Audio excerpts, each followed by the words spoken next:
아내도 한 명보다는 두 명이 낫습니다. 시청자 여러분들 이 얘기 딱 듣고서 무슨 생각 드시는지요? 네, 다들 아마 판단들이 있으실 텐데. 자, 먼저 저 발언을 지금 한 국회의원 이제 예비 후보가 지금 논란이 되고 있는 겁니다. 누구 얘기인지 영상으로 준비되어 있습니다. 만나보시죠. 신입사원으로 대우증권에 입사해서 사장까지 오른 다음에 이번에 어떻게 운 좋게 합류하게 됐습니다. 대우증권 역사상 최초로 CEO에 등극. 전 사장 처음에 안 한다고 했거든요. 어릴 때부터 내가 사장이다라는 생각 갖고 살았고. 형사원 때부터 네, 내가 사장이다. 네, 네. 왜 그렇게 건방진 생활을 하셨어요? 저는 항상 그렇게 살았어요. 제 대리 때 별명이 상무급 대리다라고 합니다. 왜요? 상무들하고 그냥 노르니까요. 상사를 특별히 어려워하지 않고 어려워하지 않아요. 밥 사달라고 하고 술 사달라고 하고 영수증 갖다 주고 돈 내놔라고 스스로도 밑에 직원들은 그렇게 놉니다. 제가 좀 잘 놀거든요. 거기 가면 못 누르니까 반대하는 친구들이 많았죠. 등산 친구, 당구 친구, 술 친구, 노래방 친구 뭐 이런 친구들이 네가 없으면 어떡하냐. 네, 그러니까 이분 얘기인데요. 더불어민주당이 세종갑 지역에 전략공천한 홍성국 후보, 전 미래에셋대우 사장 출신인데요. 아까 제가 예비 후보라고 했는데 전략공천을 받았으니까 이제 예비짝 떼야 되겠네요. 민주당의 세종갑 후보. 김 기자, 좀 설명 좀 해줘봐요. 과거 발언이 논란이 돼서 자질이 있느냐 없느냐 이런 논란에 휩싸였습니다. 평가는 여러분들이 해주시겠지만 제가 발언을 소개해드릴게요. 홍성국 후보가 과거의 강연이나 북콘서트에서 이런 얘기를 했습니다. 2016년에 강연 중에 독도는 우리 땅이라고 노래하는 게 좋냐 아니면 애를 하나 더 낳는 게 중요합니다. 이런 얘기를 했고요. 대전의 지역을 언급하면서 둔산 화류계에 아무것도 없더라. 언제까지 밤에 허벅지만 찌를 것입니까? 북콘서트 중에 이런 얘기를 했습니다. 소유가 늘면 행복해집니다. 아내도 한 명보다는 두 명이 낫다. 지난달에 강연에서 한 얘기인데요. 이를 두고 여성 비하 논란에 휩싸였습니다. 예. 홍성국 후보 세종갑의 전략공천을 받았고 지금 더불어민주당의 이해찬 대표가 세종 지역구를 둔 현역 의원인데 이해찬 대표가 이 홍성국 후보의 후원 회장도 맡기로 했다. 이런 뉴스도 전해졌습니다. 그러니까 일각에서는 민주당이 홍성국 저 후보의 여성 비하 논란이 불거졌음에도 불구하고 정면 돌파를 선언한 것이다. 이해찬 대표가 후원회장을 맡았으니까요. 이런 해석 기사도 나왔던데 말씀 중에 제 옆에 정원석 미래통합당 선대위 대변인이 나오셨어요. 어때요? 우리 정 대변인 보시기에는 홍성국 후보 저 정도 발언이면 후보직에서 사퇴를 해야 되는 겁니까? 아니면 저 정도는 익스큐즈하고 넘어가야 되는 겁니까? 어떻습니까? 용인할 수 없는 발언이라고 생각을 합니다. 그래요? 저는 크게 두 가지를 지적하고 싶은데요. 이번 홍 후보의 발언은 사실상 민주당 성인지 감수성의 현 주소를 보여준다고 보고 있습니다. 우선 지난번 원종건 영입 인재 같은 경우 그 유명한 프로그램 눈을 떠요의 주인공이었지만 정작 알고 보니 성에 눈을 뜬 성폭행 그런 인재 영입을 이루었고 그것에 이어 이제 홍성국 후보 역시 잘못된 성인지 개념을 바탕으로 지금 현재 그 20, 30대들 여성들에게 굉장히 큰 혐오와 그리고 그 민주당에서 지향하는 그 페미니스트 정치와는 전혀 상반되는 그러한 적절하지 않는 인물이라고 저는 판단을 하고 있습니다. 예. 근데 홍성국 후보는 이렇게 해명을 했습니다. 한번 보세요. 홍성국 후보는 자, 한번 보시죠. 예, 강연을 내가 좀 재미있게 하려다가 과도한 표현을 썼습니다. 강연의 전체 맥락을 좀 봐주셨으면 좋겠어요. 이렇게 얘기했는데 정의당에서는 당장 공천 철회하세요, 민주당. 그리고 홍성국 후보도 말이에요. 부끄러움을 안다면 스스로 사퇴하시오. 이렇게 주장을 했습니다. 우리 장 변호사 보시기에는 어때요? 홍 후보 저 정도 사안이면 좀 문제가 어느 정도 된다라고 보세요? 일단 정치적으로 상당히 올바르지 않은 발언을 한 거는 사실로 보고 그걸 전제로 지금 사과를 해야지 내가 재미를 위해서 전체적인 맥락을 보면 그게 아니다. 이렇게 해명할 거는 좀 아닌 것 같고요. 이제 다만 이 일부 발언의 수위 정도를 봤을 때 이게 공천에서 그럼 완전히 배제시켜야 될 것인가. 이미 이제 공천을 확정 지은 상황에서 민주당이 그 선택을 하기는 현실적으로 좀 어려워 보이고요.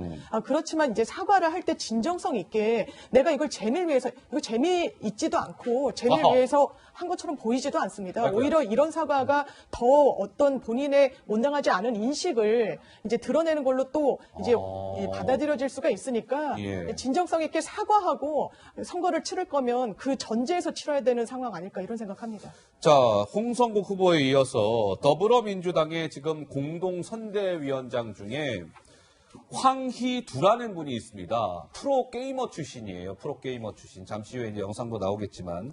황희두 공동선대위원장은 김 기자 무슨 가짜뉴스 논란에 휩싸여 있다고요? 네, 최근 논란이 됐던 신천지 종교와 이명박 전 대통령 또 박근혜 전 대통령의 연관성을 주장했습니다. 직접 유튜브 방송을 하기도 했는데요. 직접 그 방송부터 보고 오시죠.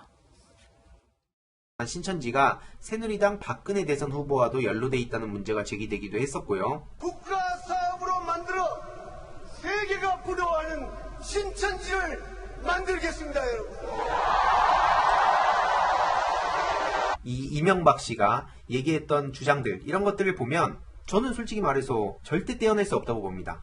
이미 깊숙하게 발들였다는 그런 정황들이 많이 나오고 있고요. 그래서 이런 상황에 문재인 정부를 공격하는 그리고 어떻게든 그쪽과 신천지를 엮으려는 사람들이 과연 신빙성이 있는가? 저는 도저히 납득할 수 없다. 이런 말씀을 전해드리겠고요. 자, 이제 이게 좀 논란이 된 거예요. 황희도 씨가 이렇게 얘기를 한 겁니다. 이제 논란이 되자 아니 다른 매체가 올린 영상을 내가 그냥 공익적 목적으로 활용했을 뿐입니다. 이렇게 얘기했으나 MB재단에서는 가짜 뉴스를 황희도 씨가 유포했습니다. 그래서 황희도 씨를 선거법 위반 혐의로 검찰에 고발했습니다. 이게 가짜 뉴스 유포 논란인데 하국 장관은 어떻게 보시는지요? 그러니까요. 지금 이제 홍성국 후보 같은 경우에는 그냥 발언 자체가 문제인데 이분은 이제 더불어민주당에서 청년 인재잖아요. 예. 그래서 사실은 이제 청년 문화포럼의 회장을 했던 사람이고 지금 현재 민주당에서 공천관리위원이고 공동선대위원장인데 선대위원장까지 맡았죠. 그런 분이 지금 말한 게 지금 이명박 대통령이 아까 나온 그 화면 한번 보여주시겠습니까? 그 화면이 언제 거냐면요. 2007년 8월 10일 전주 화산체육관에서 열린 한나라당 대선 후보 합동 연설이에요. 근데 거기서 어떤 얘기를 했느냐? 이때 이거죠, 이거? 예. 새만금 사업을 국가 사업으로 만들어서 세계가 부러워하는 그 새만금 지역을 세계가 부러워하는 신천지로 만들겠다 이 얘기예요. 아, 그 종교의 신천지가 예, 아니라? 그 지역을 새만금 지역을 전라북도에 가서 좀 표를 얻기 위해서 새만금 지역 내가 그냥 지역의 사업이 아니라 이제 국가 사업으로 내가 만들겠다 대통령이 그렇게 했던 공약 사업인데 이걸 갖다가 신천지 세 글자만 갖다고 해서 바로 신천지에 있는 교단 지금 사이비 논란이 일고 있는 그 교단하고 연결을 시켜서 거기하고 이렇게 연결을 시켜놓으니까 이거는 명백한 제가 보기에는 이게 동영상 편집을 해가지고 악의적인 그런 가짜뉴스고 이런 걸 과연 더불어민주당의 공천관리위원이 할 수 있는 일인가? 저는 개인이 사과를 떠나서 이건 당 차원에서 사과를 해야 될 거라고 생각을 합니다. 예. 자, 이런 상황에서 이제 더불어민주당이 그 비례연합정당에 참여키로 했습니다. 그렇죠? 그 참여키로 한 당의 이름은 더불어시민당으로 정해졌는데 김 기자, 민주당이 이 더불어시민당에 누군가를 투입한다? 이건 무슨 얘기입니까? 일단 더불어시민당에서도 이제 비례대표 후보들을 내야 되잖아요. 후보들을 심사하는데 이 심사하는데 여기에 더불어민주당에서 검증팀을 보내겠다고 하는 겁니다. 심사에는 민주당 검증 시스템을 따른다는 원칙 하에 이런 얘기가 나왔다고 어떤 합니다. 얘기요? 민주당 핵심 관계자는 당 공천관리위원회나 비례대표 추천관리위원회에서 활동한 검증팀을 더불어시민당에 보낼 것이다. 그러니까 바로 이렇게 이런 데서 심사를 하게 되면 민주당 쪽의 어떤 후보는 프리패스를 하는 것 아니냐 이런 얘기도 나오고요. 심사 결과에 따라서 친문 성향의 사람들이 후보가 앞쪽 그 번호를 받는 것 아니냐 이런 얘기도 나오고 있습니다. 그래서 지금 뭐 민주당 당원 게시판에는 이런 의견도 나온답니다. 최근에 민주당이 비례연합정당 더불어시민당에 참여키로 한 것과 관련해서 아니 왜 민주당의 소중한 표가 듣도 보도 못한 비례연합에 가야 합니까? 화가 나서 나 미치겠어요. 말도 안 되는 당들과 연합을 해야 하는지 도대체가 난 이해할 수가 없네요. 미니정당을 끌어들여 표를 도둑질하는 행위와 뭐가 다릅니까? 더불어 비례잡탕당에 투표하지 않겠습니다. 이게 미래통합당 당원 게시판이 아닌 민주당 당원 게시판에도 지금 이런 글들이 올라온다는 거예요. 물론 저게 뭐 민주당원들의 전체 생각이다 이렇게 볼 수는 없겠습니다만 정 대변인은 어떻게 보세요? 우선은 민주당은 진짜 반칙의 제왕답다 이렇게 표현을 해드리고 싶고요. 실제로 지금 민주당은 사실상 조국 정당의 출연을 준비 중에 있습니다. 그 비례연합정당의 면면을 살펴보면 친조국 그리고 진보적인 그 원로들을 포함시키는 것이 아니라 그 시민을 위하여 그리고 이름도 민망한 개싸움운동본부라고 해야 될까요? 이런 이상한 잡탕 정당들을 섞어가지고 국민의 올바른 진보 민심을 대변하는 것이 아니라 오직 조국 정당을 커밍아웃 시키고 문재인 정권의 위선을 어떻게든 변호하기 위한 그런 사이비 정당을 만들어내겠다라는 전략인 것이죠. 예. 자, 뭐 우리 정 대변인께서 일부 좀 과한 표현이 있으셨던 것 같고 그것은 조금 잘못된 표현이었던 것 같습니다. 예, 그건 정정하도록 하고. 자, 그러면 오늘 이제 민주당이 말이에요. 이 더불어시민당에 참여키로 하면서 이제 좀 논란이 되니까 당내에서도 뭔가 공식석상에서 민주당 이거 잘못하고 있는 거 아닙니까? 라는 공식적으로 그 목소리가 나왔습니다. 자, 이해찬 대표의 목소리와 공식적으로 반대 의사를 표명한 의원의 목소리가 같이 붙어 있습니다. 들어보시죠. 이번 총선에서 반드시 우리가 압승을 거둬야 문재인 정부를 안정화시킬 수 있고 대주권의 기반을 만들고 우리가 추구하고 있는 여러 가지 개혁 정책을 완수할 수가 있습니다. 마지막으로 쓴소리 하나 해야 되겠습니다. 이 비례정당, 위성정당 문제 때문에 국민 눈 살찌푸리게 하는 일들이 없었으면 좋겠습니다. 우리 당뿐만이 아니라 다른 당은 더 심합니다만은 우리 당도 각별히 신경 써서 더 이상 국민들이 화나지 않도록 해주시기 바라겠습니다. 자, 강창일 의원이 공개 이제 회의석상에서 얘기를 한 거예요. 네, 쓴소리 하나 하겠습니다. 그러면서 국민의 눈살을 찌푸리게 하는 일이 없었으면 좋겠어요. 이해찬 대표 있는 그 자리에서 공개적으로 반대의 목소리를 냈습니다. 장 변호사는 어떻게 보셨어요? 네, 저는 민주당이 어쩔 수 없는 선택의 기로에서 이제 선택을 한 거라고 봅니다. 이제 반칙의 제왕 이렇게 말씀하신 그 취지는 이제 알겠는데 이미 선거법을 패스트 트랙에 태워가지고 이 소선구제의 한계를 넘어서가자 했던 이 원칙은 관철이 됐습니다. 그런데 어떻게 미래통합당이라는 자유한국당의 위성정당이 이제 생기게 됐죠. 네. 미래한국당인가요? 미래한국당, 예. 맞아요. 그런 상황에서 이제 선거를 치러야 되고 시뮬레이션을 돌렸을 때 민주당이 가져가는 의석수가 상당히 줄어드는 상황에서 선거는 현실이지 않습니까? 선택을 해야 됐을 겁니다. 하지만 이 선거법이 개정된 그 취지를 완전히 몰각시키는 방향으로 그러니까 그냥 민주당의 원래 위성 정당을 이 출범시키기는 상당히 부담이 됐을 겁니다.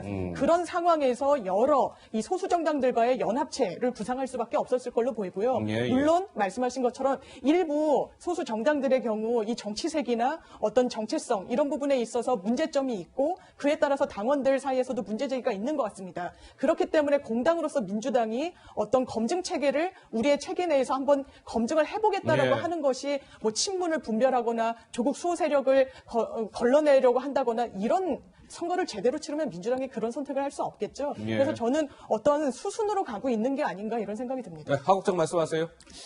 각 정당이 이제 선거를 앞두고 여러 가지 이제 전략을 짜는 건 똑같이 있을 수 있는 일인데 이번 같은 경우에 더불어민주당은 있잖아요. 21대 총선을 가장 최악의 총선으로 만든 정당이에요. 왜 그렇습니까? 왜 그러냐면요. 비례대표 선출과 관련해서 정치개혁이라면서 선거법을 바꿨지 않습니까? 예. 그래가지고 그 절반을 바로 연동형 비례대표제로 만들어놨어요. 예. 그래서 그러면서 뭐라고 했느냐. 이거는 정치개혁이라고 하고 자기들은 바로 통합미래 어디요?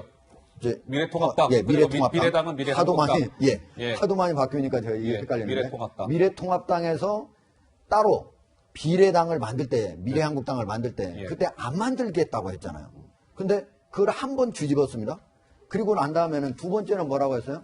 나머지 4+1, 즉 정치개혁 선거를 바꿀 때 바꿨던 정의당, 미래당, 민생당, 이런 정당하고 연합해서 같이 비례대표를 선출하겠다고 얘기를 했어요. 네. 그런데 그것도 안 했어요. 그리고 다시 또 뭐라고 바꾸느냐. 여기에 있는 예를 들면 과거 진보진영의 시민 사유 원로들이 만든 정치개혁이나 예, 정계요. 예, 또는 열린민주당 예. 이런 데하고 할 것처럼 해가지고 다시 비례대표 연합으로 하겠다고 해서 근데 그것도 안 했습니다. 마지막으로 이제는 완전히 더불어민주당의 진짜 유성정당이라고 불리는 더불어시민당, 기본소득당, 시대전환, 가자환경당, 가자평화인권당. 국민들이요, 이런 정당이 언제 생겼는지조차도 몰라요. 제가 찾아보니까 이 정당들은 모두가 2월하고 3월 사이에 생겼어요.